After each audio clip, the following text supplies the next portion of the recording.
दिमाग की शक्ति वापस पाओ। दोस्तों, अक्सर हमारा दिमाग विचारों से भरा रहता है। हम लोगों के बारे में, अपने बारे में, अपने काम के बारे में, परिवार के बारे में, और वो सब सोचते रहते हैं। जो हमारे दिमाग में भरा रहता है वह कभी भी साफ नहीं होता है, और इसीलिए हमें वह सब बार बार याद आता है और हम दुखी और चिंतित रहते हैं। लेकिन इस कहानी से आप अपने मन को अच्छी तरह से साफ कर पाएंगे। आप अपने मन की धुलाई खुद कर सकते हैं। बस इस कहानी को पूरा पढ़े।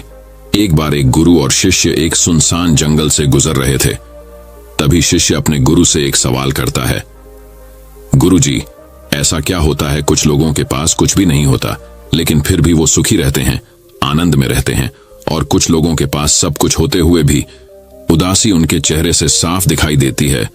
गुरु ने एक मुरझाए हुए फूल की तरफ इशारा करते हुए अपने शिष्य से कहा कि यह सोचने की और समझने की बात होती है। अगर ये फूल ये सोचेगा कि मैं कल मुरझा गया था, या फिर ये सोचेगा कि मैं भविष्य में फिर से मुरझा जाऊंगा, तो ये कभी भी खुलकर पूरे तरीके से खिल नहीं पाएगा। अपने सुंदर स्वरूप में यह कभी भी आ नहीं पाएगा और अपनी खुशबू से इस प्रकृति में बिखेर नहीं पाएगा। उसी प्रकार इंसान अपने अतीत की यादों में खोया रहता है या फिर अपनी भविष्य की कल्पनाएं करता रहता है। भविष्य के दुखों के बारे में सोचता रहता है, या भूतकाल में जो उसके साथ बुरा घटित हुआ है उसके बारे में सोच सोच कर वो अपने भविष्य के लिए चिंतित होता रहता है। तो ऐसा मनुष्य जीवन में कभी भी सुख अनुभव नहीं कर सकता। यह समझने की बात होती है कि जीवन हमेशा वर्तमान में होता है। अतीत और भविष्य की कल्पनाएं हमेशा मनुष्य को मृत्यु की तरफ लेकर जाती है। इसलिए यह जरूरी हो जाता है कि जिस प्रकार हम अपने शरीर की देखभाल करते हैं उसे बीमारियों से दूर रखने के लिए उसकी अंदर से गंदगी भी साफ करते रहते हैं, उसी प्रकार समय समय पर हमें अपने मन और मस्तिष्क की भी गंदगी साफ करते रहना चाहिए, उसकी धुलाई करते रहना चाहिए। इससे आपकी बुद्धि की क्षमता तो तेज होगी ही होगी, साथ ही साथ आप हमेशा आनंद में रहने का रहस्य जान पाओगे। शिष्य ने सवाल किया कि गुरुदेव, इससे पहले कि हम मन और मस्तिष्क पर चर्चा शुरू करें, इससे पहले मैं ये जानना चाहता हूं कि जिन लोगों के पास सब कुछ होता है वो दुखी क्यों रहते हैं, और जिन लोगों के पास कुछ भी नहीं होता अक्सर वो आनंद में क्यों होते हैं? ये रहस्य क्या है? इसके पीछे क्या कारण हो सकता है? गुरु ने उत्तर दिया कि कुछ लोग जीवन में सब कुछ हासिल कर लेते हैं और सब कुछ हासिल कर लेने के बाद उन्हें सब चीजों की व्यर्थता पता चल जाती है। ऐसे लोगों को अक्सर ये एहसास जकड़ लेता है कि मैंने जीवन में जो कुछ भी पाया, जो कुछ भी किया, उससे भले ही मैंने सुख सुविधाएं हासिल कर ली हो, लेकिन मन की शांति अभी भी बहुत दूर है, अधूरी है, उस तक मैं पहुंच नहीं पाया। सब कुछ पाकर भी मैं अपने मन को जान नहीं पाया। और जब इंसान को ऐसा लगता है तो उसे महसूस होता है कि जो भी उसने कमाया वो कौड़ियों के भाव का था। उसने अपना जीवन बेकार की चीजों में यूं ही व्यर्थ कर दिया। और वहीं पर जिस इंसान के पास जीवन में कुछ भी नहीं होता है उसके पास एक उम्मीद होती है, उस सब कुछ पाने की लालसा रखता है, और वही लालसा, वही इच्छा उसको जीवन में खुश रखती है, आगे बढ़ाती है, ऊर्जा से भरा हुआ रखती है। गुरु ने अपने हाथ से एक सूखे पेड़ की तरफ इशारा करते हुए कहा कि शिष्य, कभी तो यह पेड़ भी हरा भरा रहा होगा, फलों से लदा हुआ रहा होगा। अनेक प्रकार के पक्षी और जानवर इस पर आते होंगे, इसके फलों को खाते होंगे। उस समय इस पेड़ को भी यह पता नहीं होगा कि एक दिन तुम सूख जाओगे और तुम्हारी हालत इतनी बदतर हो जाएगी कि तुम किसी को छांव तक नहीं दे पाओगे, तुम्हारे ऊपर पत्ते तक नहीं रह जाएंगे। फल तो दूर की बात रही। उसी प्रकार मनुष्य अपने जीवन की दौड़ में यह भूल जाता है कि जिस दौड़ में वह सबसे आगे निकलने की कोशिश कर रहा है उसका अंतिम चरण तो मृत्यु ही है। काश वो कभी इस दौड़ से अलग हटकर ये देख पाए कि इसका अंतिम चरण तुम्हें कहीं नहीं पहुंचाएगा, कि जिस दौड़ को वो सबसे आगे निकलकर जीतने के ख्वाब देख रहा है उसका अंतिम चरण मृत्यु ही है। काश वो कभी जीवन की दौड़ में ठहरकर ये देख पाए कि इसका अंतिम चरण क्या होगा, तो वो उन कामों को तेज आंचली दे सकता है जो व्यर्थ है, जो बेकार है, और ऐसे कार्यों की तरफ आगे बढ़ सकता है जो उसके जीवन में आनंद पैदा करते हो, जो उसके जीवन को एक नई दिशा देते हो। गुरु ने खुद की तरफ इशारा करते हुए समझाया कि एक योगी वो होता है जो जीवन की दौड़ में ठहर जाता है, जो ये समझ लेता है कि जीवन का अंतिम चरण तो मृत्यु ही है। इसलिए वो जीवन में सुख सुविधाएं हासिल करने की बजाय खुद के मन और मस्तिष्क को एक नए आनंद की तरफ ले जाने का प्रयास करना शुरू कर देता है। शिष्य ने सवाल किया कि गुरुदेव, क्या एक ग्रस्त जीवन में जीने वाला मनुष्य उस आनंद की प्राप्ति नहीं कर सकता, और अगर कर सकता है तो उसे किस प्रकार शुरुआत करनी चाहिए? बिल्कुल कर सकता है। गुरुदेव ने उत्तेजित होकर उत्तर दिया, अगर सभी मनुष्य उस आनंद की प्राप्ति के लिए योगी बनने का निश्चय कर लें तो इससे तो प्रकृति का चलन ही रुक जाएगा। उसकी जो व्यवस्था है वो बिगड़ने लगेगी। एक सच्चा योगी अपने जीवन में खोज करता है, और खोज करने के बाद वो ग्रस्त जीवन में किस प्रकार आनंद को प्राप्त किया जा सकता है वो तरीके सभी को बताता है, ताकि मनुष्य अपने ग्रस्त जीवन का पालन करते हुए उस आनंद की प्राप्ति भी कर सके। गुरु ने खुद को संबोधित करते हुए उत्तर दिया कि मैंने अपने जीवन में जो खोज की है उसके अनुसार मनुष्य को समय समय पर अपने मन और मस्तिष्क की सफाई करते रहना चाहिए। मनुष्य अपने शरीर पर तो ध्यान दे लेता है, लेकिन अपने मन और मस्तिष्क को वो भूल जाता है, उस पर कभी ध्यान नहीं देता, और उसी वजह से मन और मस्तिष्क बूढ़े होते चले जाते हैं। उनमें जवानी नहीं रह जाती, और जब उनमें जवानी नहीं रह जाती तो उनमें नयापन और ताजगी नहीं रह जाती, जिसकी वजह से एक इंसान उदासी से भर जाता है। मन और मस्तिष्क की गंदगी क्या होती है, पहले मैं तुम्हें यह बताता हूं। हर मनुष्य के जीवन में कुछ ऐसी घटनाएं घटती हैं जिनका उसके मनोमस्तिष्क पर बहुत गहरा असर पड़ता है। वो जीवन पर्यंत उन घटनाओं को भूला नहीं पाता है, और वही घटनाएं उसके मन में पूरी तरह से पक्की बैठ जाती है, जो उसके मन में गांठ पैदा कर देती है। और भविष्य में जब भी वो कोई काम करेगा तो ये घटनाएं उसको प्रभावित करेंगी, उसके विचारों को, उसके निर्णय को पूरी तरह से बदल कर रख देंगी। ऐसे मनुष्य की दृष्टि भी भ्रमित हो जाती है। वो सत्य स्वरूप को नहीं देख पाता, वो चीजों को उन घटनाओं से जोड़कर भ्रमित तरीके से देखता है। उदाहरण के लिए, अगर किसी बुरी आंखों वाले आदमी ने आपको धोखा दे दिया तो अब जीवन पर्यंत बुरी आंखों वाले आदमी को हमेशा धोखेबाज समझते रहेंगे, उस पर कभी पूर्ण रूप से विश्वास नहीं कर पाएंगे। लेकिन समझने की बात यह होती है कि जिस इंसान ने आपको धोखा दिया, वो धोखा आपको बुरी आंखों से नहीं मिला, वो उस इंसान के स्वभाव से मिला। लेकिन उस इंसान के स्वभाव से हमारे दिमाग में उसका एक चित्र छप गया, उसकी एक छवि बन गई, और वो छवि दूसरे आदमी से जब हम संपर्क करते हैं तो बीच में एक दीवार की तरह खड़ी हो जाती है, और इसी वजह से दो लोगों के बीच प्रगाढ़ संबंध स्थापित नहीं हो पाते। जो मनुष्य के लिए सबसे जरूरी यही होता है कि वो अपने आप को अतीत की घटनाओं से फ्री रखें। उन घटनाओं से प्रभावित होकर वो दिमाग में किसी तरह की छवि न बनाएं। कुछ लोग इस बात पर यह सवाल खड़ा कर सकते हैं कि फिर जीवन के अनुभव किस काम आएंगे, लेकिन समझने की बात यह होती है कि हम जीवन के अनुभवों से भी भ्रमित तरीके से ज्ञान लेते हैं, सही तरीके से उनसे सीख ले ही नहीं पाते। ठीक उसी प्रकार जिस तरह उस बुरी आंखों वाले की आंखें जिम्मेदार नहीं थीं धोखा देने के लिए, उसका स्वभाव जिम्मेदार था। लेकिन मनुष्य अपने अनुभव में उन बुरी आंखों को याद रखेगा, उस स्वभाव को भूल जाएगा।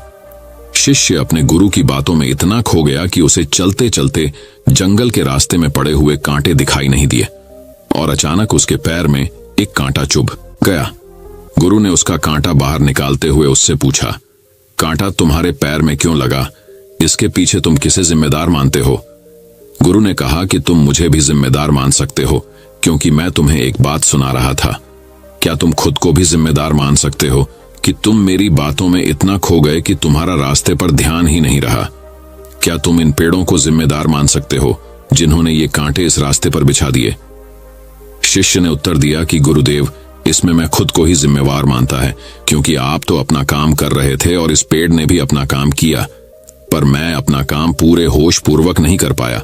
अगर मैं चलने पर ध्यान लगाए रहता, अगर मैं आपकी बातों में पूरी तरह से खो नहीं जाता, तो मुझे ये कांटा कभी नहीं लगता।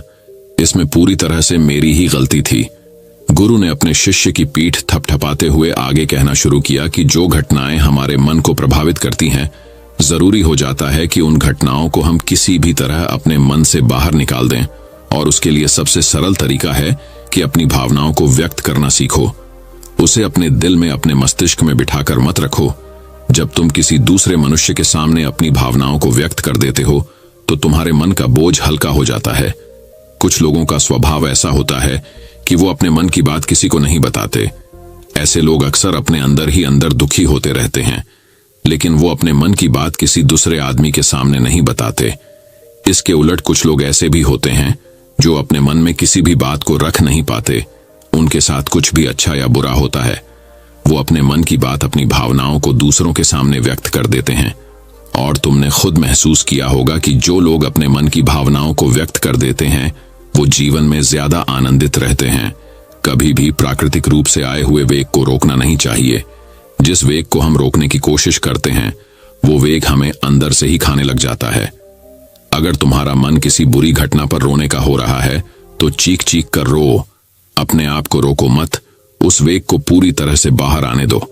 अगर किसी दूसरी घटना पर तुम्हारा मन खुश होने का, आनंदित होने का हो रहा है तो पूरी तरह से नाचो गाओ, जिससे कि तुम उस वेग को बाहर निकाल सको।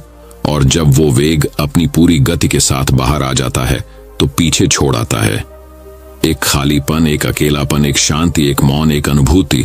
गुरु ने शिष्य को समझाते हुए बताया कि जिस प्रकार तेज रफ्तार से चलता हुआ पानी अपने वेग से आने वाली सभी बाधाओं को तोड़ देता है, उसी प्रकार हमारे अंदर भावनाओं का उठन वाला अगर बाहर नहीं निकाला गया, अगर हमने बांध बनाने की कोशिश की तो वो उस बांध को तोड़ देगा और उस बांध को तोड़ने के बाद उसका कचरा हमारे मन के अंदर ही ठहर जाएगा, जो हमारे मन को दूषित कर देगा, उसको गंदगी से भर देगा।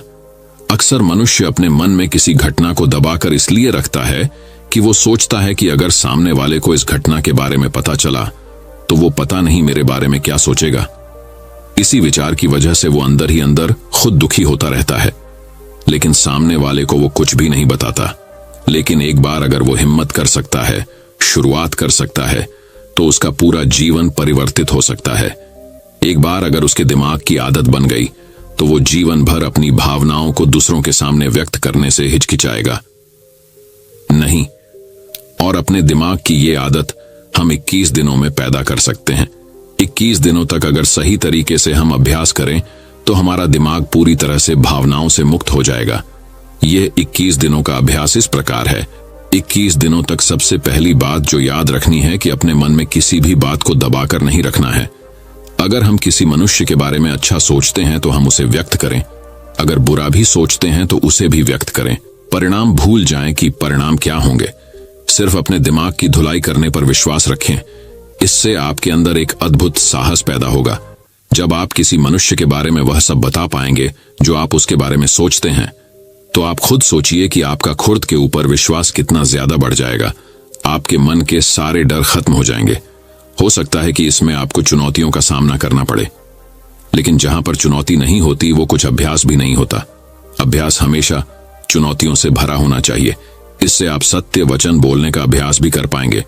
अक्सर हम दूसरों को प्रभावित करने के लिए वो सब बोलते हैं जो उन्हें अच्छा लगता है, लेकिन वो नहीं बोलते जो हम उनके बारे में सचमुच में सोचते हैं, और यही हमारी सबसे बड़ी भूल हो जाती है। इससे हमारा पूरा अस्तित्व झूठ बनकर रह जाता है। और अपनी भावनाओं को व्यक्त करते समय यह भी जरूर ध्यान रखें कि आपके अंदर जो भावनाएं उस इंसान के प्रति उठ रही हैं, उनके पीछे का मूलभूत कारण क्या है। उदाहरण के लिए, जब एक नौकर अपने मालिक के लिए कोई काम करता है और वो काम अच्छे से नहीं कर पाता है, तो मालिक उसे डांट फटकार देता है, जिससे उसके अंदर उसके प्रति क्रोध की भावना ये उठती है। लेकिन समझने की बात ये होती है कि मालिक तो आपको कहेगा ही, वो तो डांटेगा ही। अगर आप काम अच्छे से नहीं करेंगे, तो अगर आप काम अच्छे से कर रहे हैं और फिर भी आपका मालिक आपके साथ अच्छा व्यवहार नहीं कर रहा है, तो आप खुलकर अपने मालिक को अपनी भावनाएं व्यक्त कर सकते हैं, बिना ये सोचे कि इसका परिणाम क्या होगा। अगर आप इस भावना को उठाएंगे तो आप अपनी नजरों में खुद ही नीचे गिरने लग जाएंगे। आपका आत्मविश्वास बिल्कुल खत्म हो जाएगा। दूसरा अभ्यास जो तुम्हें 21 दिनों तक करना है वो ये है कि जो भी घटनाएं तुम्हारे साथ घटित होती हैं, कम से कम जीवन में एक इंसान ऐसा होना चाहिए जिसके सामने तुम अपने दिल की बात रख सको। चाहे अच्छी बात हो, चाहे बुरी बात हो, वो सब बातें तुम बिना कुछ सोचे विचारे, बिना इस डर से कि वो इंसान तुम्हारे बारे में क्या सोचेगा, तुम उस इंसान को अपनी सारी बातें बता सको और वो इंसान तुम्हारी सारी बातें सुनने के बाद तुम्हारे लिए कोई छवि पैदा ना करें। ऐसे इंसान अपने जीवन में खोजो और उनके सामने अपनी सारी भावनाएं व्यक्त करने की कोशिश करो। दिन में जो कुछ भी घटित होता है, अच्छा लगता है, बुरा लगता है, किसी के प्रति आकर्षण होता है, उसको एक दोस्त की तरह बताने का प्रयास करो। इससे तुम्हें ये पता चल पाएगा कि तुम्हारा मन घटनाओं के प्रति किस प्रकार की भावनाएं पैदा करता है। तुम अपने मन को समझने में सक्षम हो पाओगे। जब तुम किसी दूसरे आदमी को ये सारी बातें बताते हो, तो तुम खुद भी अपनी प्रतिक्रिया रोके उस घटना के प्रति तुम्हारा क्या रवैया रहा है उसके प्रति खुद का आकलन भी कर पाते हो। और तीसरा अभ्यास जो तुम्हारे मन को खाली रखेगा वह है योग निद्रा का अभ्यास। तो दोस्तों, उम्मीद करता हूं आपको इस कहानी से एक अच्छी सीख मिली होगी। ये कहानी आपको कैसी लगी हमें कमेंट बॉक्स में कमेंट करके जरूर बताएं। इस चैनल को सब्सक्राइब ना किया हो तो चैनल को सब्सक्राइब भी जरूर कर देना। आपका हर दिन शुभ हो और खुशियों से आपका जीवन भरा रहे। धन्यवाद। नमो बुद्धाय।